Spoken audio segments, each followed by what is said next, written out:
Sosok mantan TKW kerja bertahun-tahun ditipu suami, rumah masih gubuk uang habis buat main perempuan.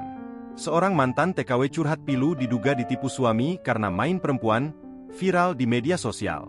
Selama bertahun-tahun kerja demi mengubah nasib keluarga, malah ditipu suami sendiri.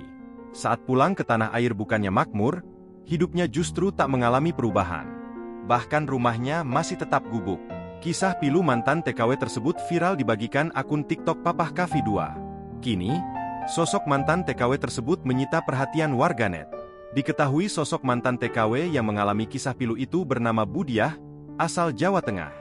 Dalam unggahan Papah Kavi 2, mantan TKW tersebut curhat pilu ditipu suami sembari menangis terisak. Ia menceritakan pulang bekerja dari Hong Kong bukannya bahagia, dia justru nestapa. Pasalnya dia dapati rumahnya masih gubuk. Padahal ia sudah bekerja selama 3 tahun dan gajinya dihabiskan sang suami.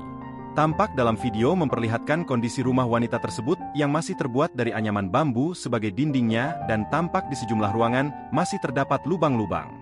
Dalam video lainnya yang diunggah oleh akun yang sama pada Kamis, 8 Agustus 2024, tampak kembali mengungkap sosok wanita yang ditipu suaminya tersebut selama bekerja menjadi TKW.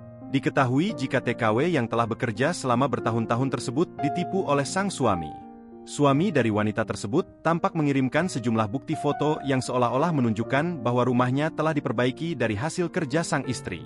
Namun rupanya foto tersebut adalah foto rumah tetangga, sementara itu uang yang dikirim oleh sang istri untuk suaminya justru habis dipakai untuk bermain perempuan.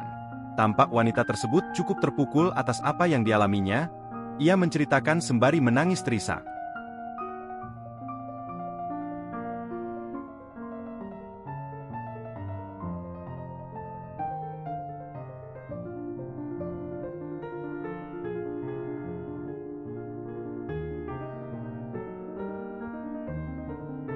Download Tribun X sekarang, menghadirkan lokal menjadi Indonesia.